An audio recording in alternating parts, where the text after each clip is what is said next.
Hey everyone, so today I'm going to try something a little different. Instead of going through one of my theories, I'm going to look through Reddit. I'm going to read some theories that have been posted on discussion boards there and just kind of comment on, do I think this is plausible? Do I think this is ridiculous? What do I think of this theory? I'm just going to discuss them for a little bit. Now, quick disclaimer, there's a lot of material out there. I'm doing Disney theories today specifically. There's a lot of Disney material out there. There's sequels, prequels, spin-offs, TV series, crossovers. I have not seen absolutely everything that is out there. So my impressions on these theories is going to be based on my own personal history with Disney. Nothing more, nothing less. So if you know something that I don't know, some piece of media that I have missed that relates to one of these theories, definitely let me know in the comments so I can check it out and see if maybe these theories are more plausible than I think or less plausible than I think. Either way, here we go. So the first post, this is posted by Niceland34. The Genie from Aladdin 2019 is aware of the events from the original 1992 film and is a multiversal being. After all, he is extremely powerful. Maybe.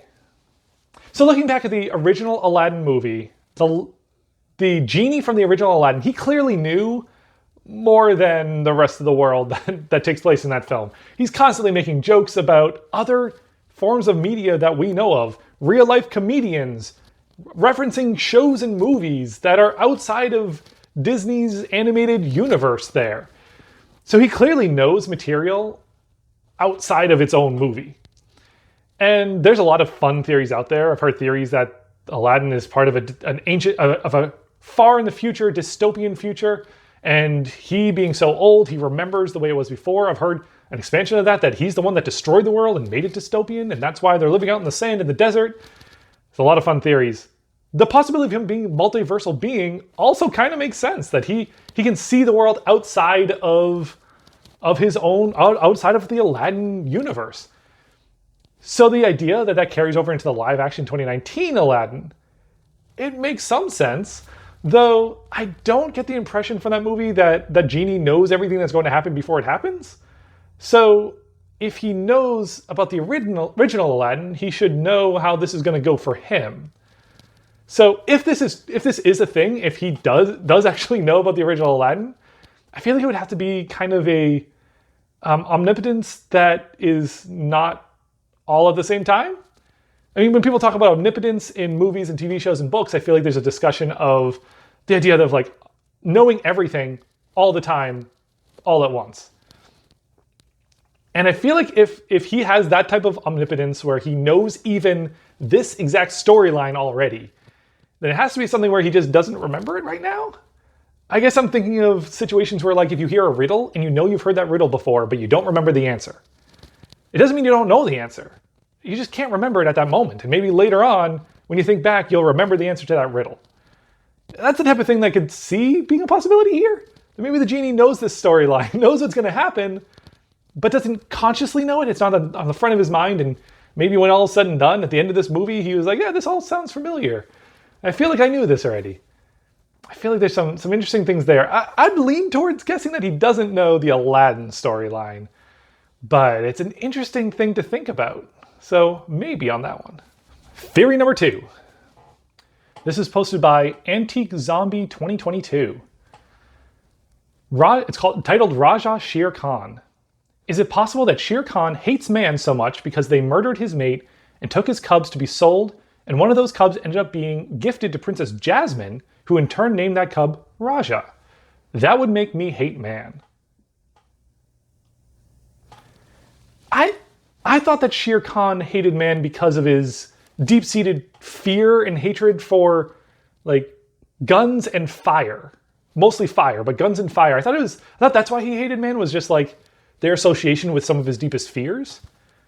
So unless his fear and hatred for guns and fire stems from when they murdered his mate. I mean, it could be that the people came in and killed his mate and set fire to his home, and they used fire and guns to take his family away from him. I don't know enough about the timelines of these two movies to think if they could be in the same world at the same time for this to make sense. Maybe. I mean, I don't feel like there's enough evidence really to say that yes, this is a thing. I can't think off the top of my head of evidence from The Jungle Book or Aladdin. Hey, we got 2 Aladdin theories in a row. I can't think of enough theories to support this, but I also can't think of much that wouldn't work here. So I like it. I actually kind of like it. The more I think about this one, I think I like this one. Again, not enough evidence to support it, but it's kind of a lot of fun when you don't have evidence to contradict something and you can create the theory. So yeah, this one I could see being a possibility. Next theory. So this one's posted by Cinder Elliott. Cinder Elliott, that's an awesome name. Cinder Elliott, if you're listening, I approve of that one. That one's cool. If your name's Elliott, combined with Cinderella. Anyway, title of this one, is Rapunzel's real name actually Rapunzel? I mean, it would have been too naive for Gothel to call her by her birth name since she didn't want the world to find Rapunzel. However, she was still dumb because she told Rapunzel when her real birthday was, so ... So I think that Rapunzel's real name is not actually Rapunzel, but another one, and that Gothel came up with the name Rapunzel. What do you think about it? What do I think about it? Has nobody in the movie from the city of Corona called her Rapunzel in the movie? Like, I'm trying to think back if that was a thing. I mean, the King and Queen would have named her before she was stolen, so she does have a name there. Huh.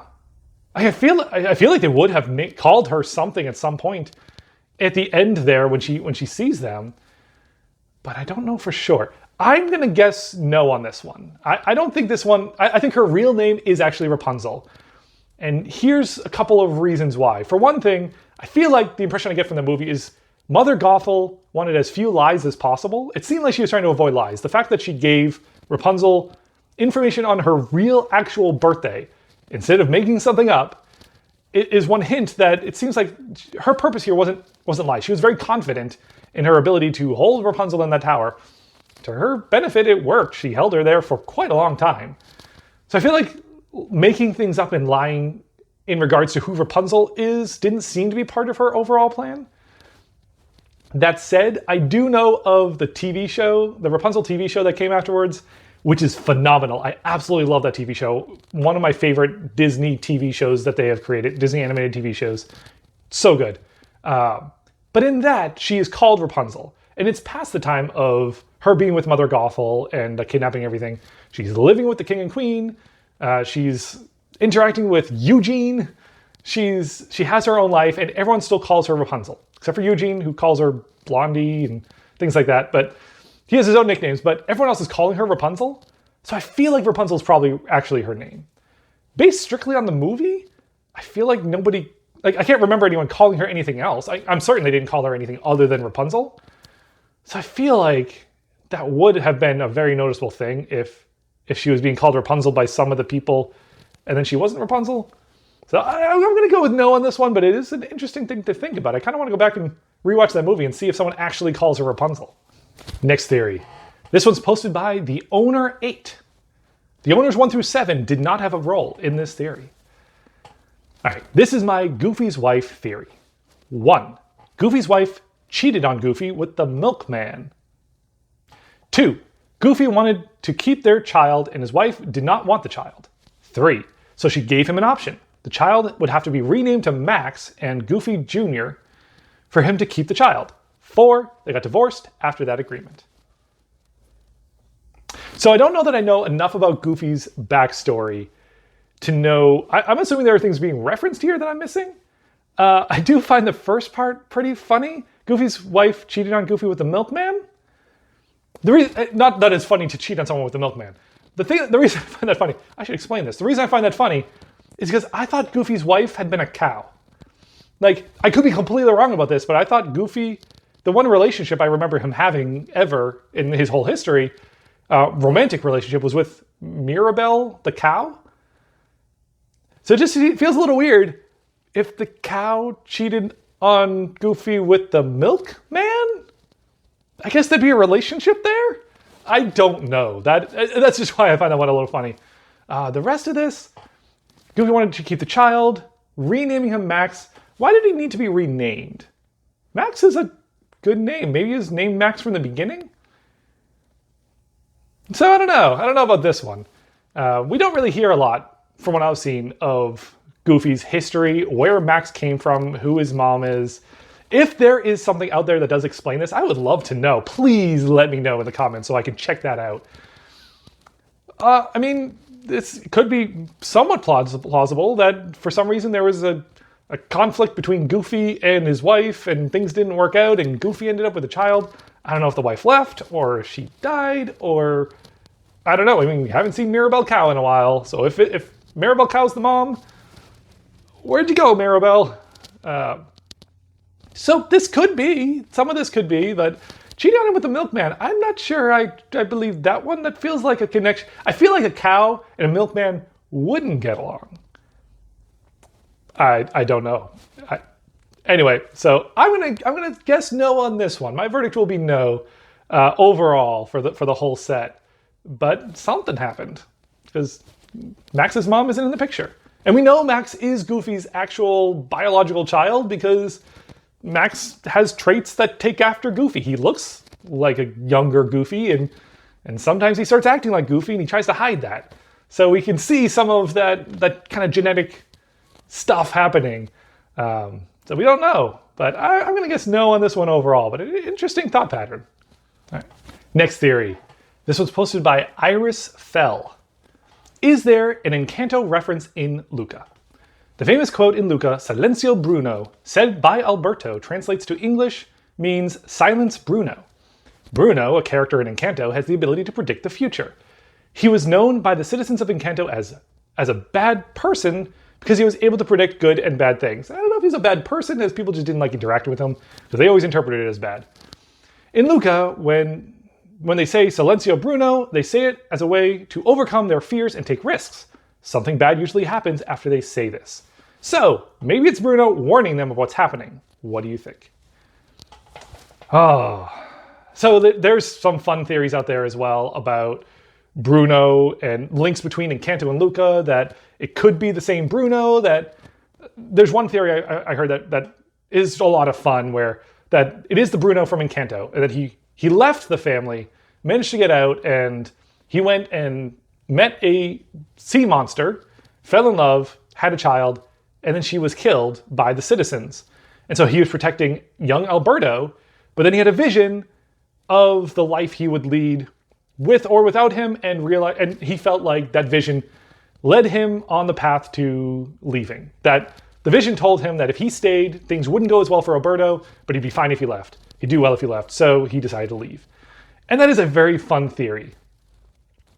Now, strictly in the real world side of it, I don't believe they intended for that connection between Encanto and Luca, just because the name for Bruno in Encanto was not originally going to be Bruno.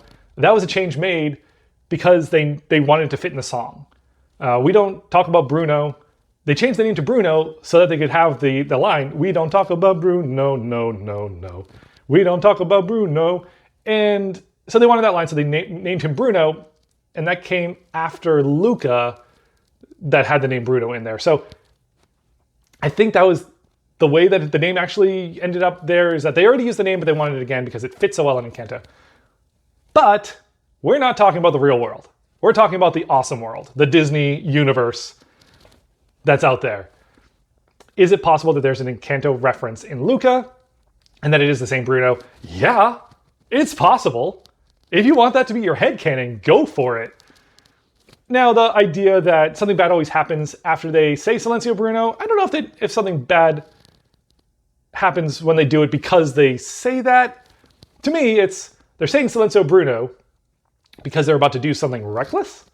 And they're saying, Silencio Bruno, like, put your fears and your caution away. They take the risk. Something bad often happens because they're being reckless.